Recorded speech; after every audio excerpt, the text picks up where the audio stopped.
of the conduct of human affairs. And that's what the Venus Project is about.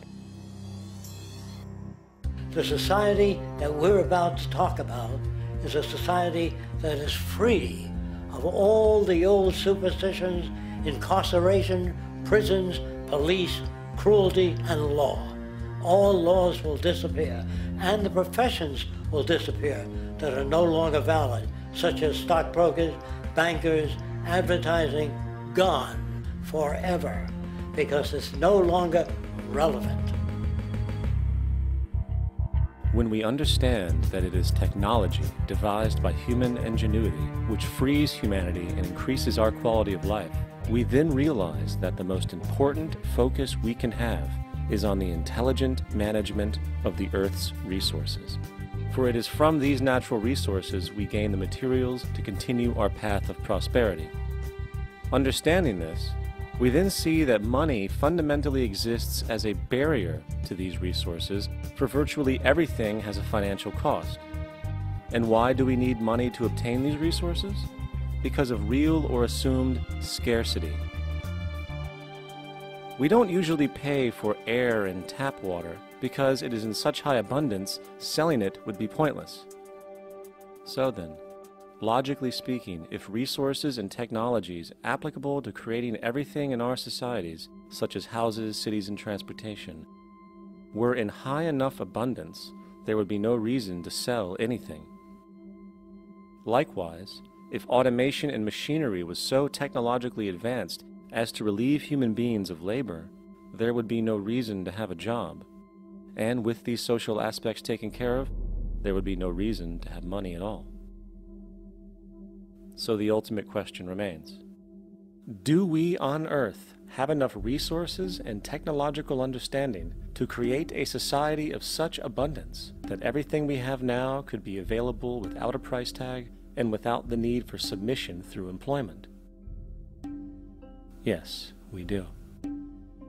We have the resources and technology to enable this at a minimum, along with the ability to raise the standard of living so high that people in the future will look back at our civilization now and gawk at how primitive and immature our society was. What the Venus Project proposes is an entirely different system that's updated to present-day knowledge. We've never given scientists the problem of how do you design a society which would eliminate boring and monotonous jobs, that would eliminate accidents in transportation, that would enable people to have a high standard of living, that would eliminate poisons in our food, that would give us other sources of energy that are clean and efficient. We can do that out there.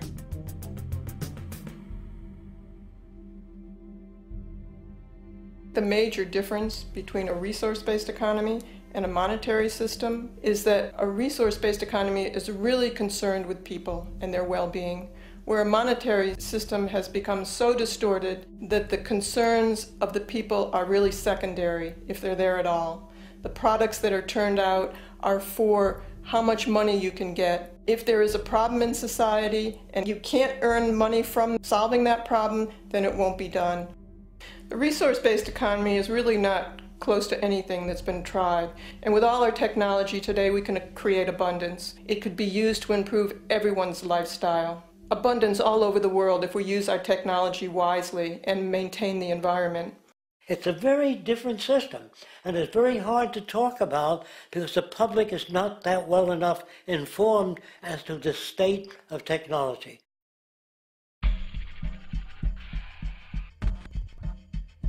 At present, we don't have to burn fossil fuels. We don't have to use anything that would contaminate the environment. There are many sources of energy available.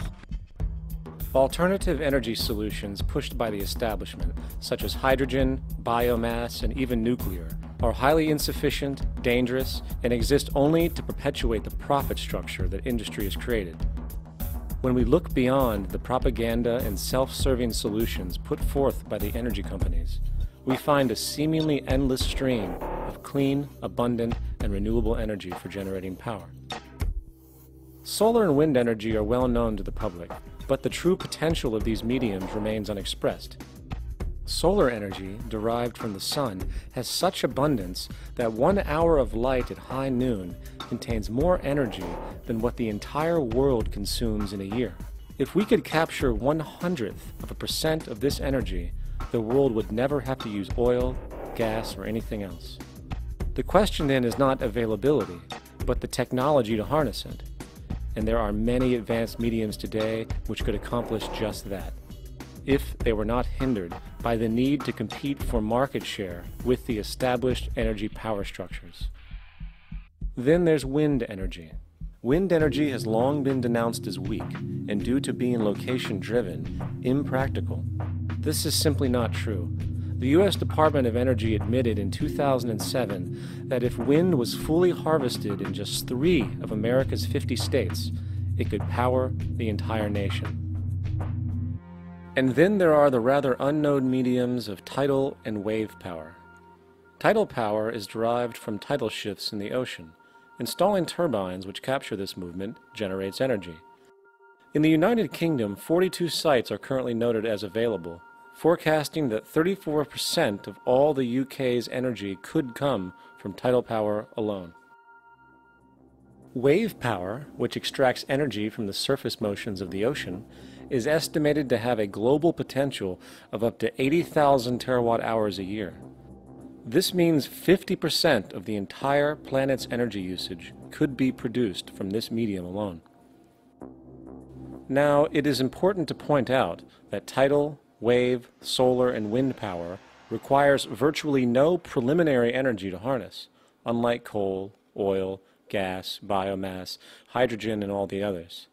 In combination, these 4 mediums alone, if efficiently harnessed through technology, could power the world forever. That being said, there happens to be another form of clean, renewable energy which trumps them all: geothermal power. Geothermal energy utilizes what is called heat mining, which, through a simple process using water, is able to generate massive amounts of clean energy. In 2006, an MIT report on geothermal energy found that 13,000 zettajoules of power are currently available in the Earth, with the possibility of 2,000 zettajoules being easily tappable with improved technology. The total energy consumption of all the countries on the planet is about half of a zettajoule a year. This means about 4,000 years of planetary power could be harnessed in this medium alone. And when we understand that the Earth's heat generation is constantly renewed, this energy is really limitless and could be used forever. These energy sources are only a few of the clean, renewable mediums available, and as time goes on, we will find more. The grand realization is that we have total energy abundance without the need for pollution, traditional conservation, or in fact, a price tag. And what about transportation?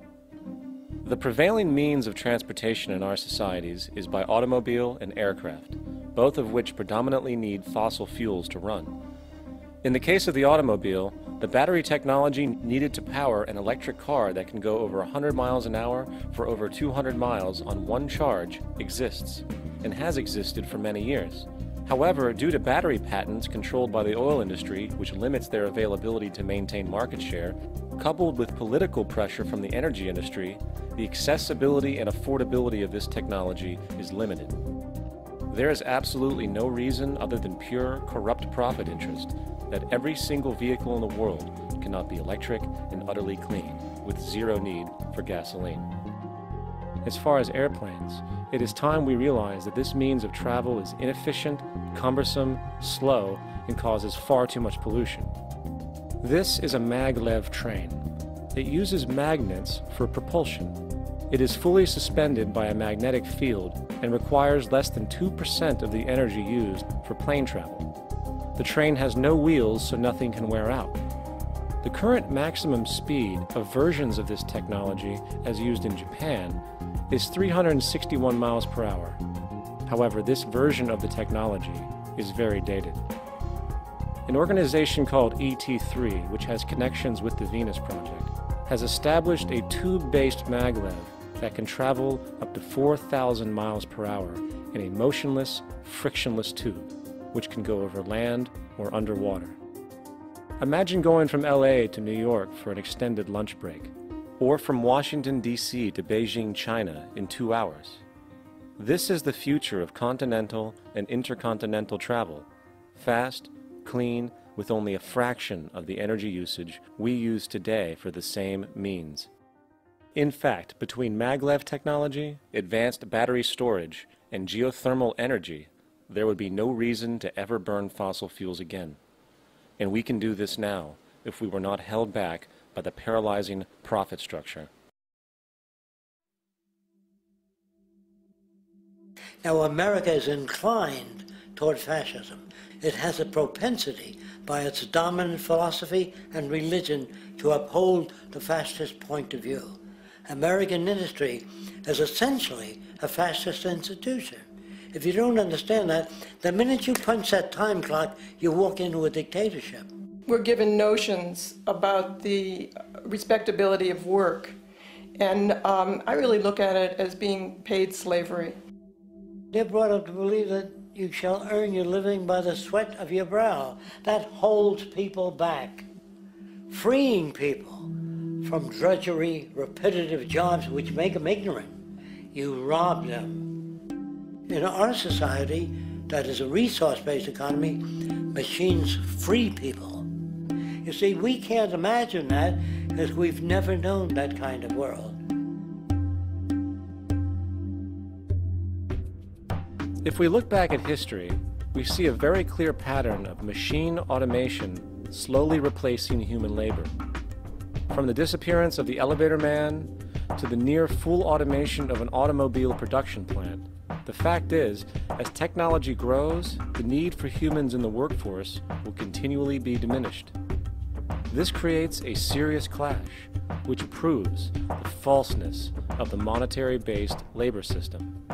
For human employment is in direct competition with technological development. Therefore, given the fundamental priority of profit by industry, people through time will be continually laid off and replaced by machine. When industry takes on a machine, instead of shortening the workday, they downsize. You lose your job, so you have a right to fear machines.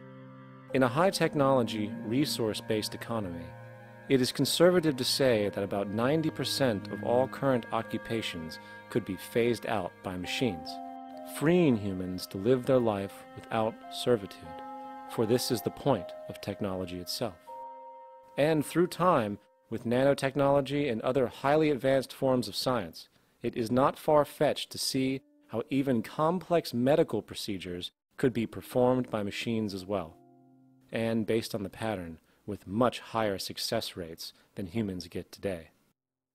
The path is clear, but our monetary-based structure, which requires labor for income, blocks this progress, for humans need jobs in order to survive.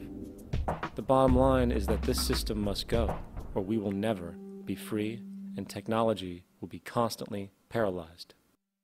When you have machines that clean out sewers, it frees a human being from doing that. So look at machines as extensions of human performance. Furthermore, many occupations today will have simply no basis to exist in a resource-based economy, such as anything associated with the management of money, advertising, along with the legal system itself. For without money, a great majority of the crimes that are committed today would never occur. Virtually all forms of crime are a consequence of the monetary system, either directly or by neuroses inflicted through financial deprivation. Therefore, laws themselves could eventually become extinct.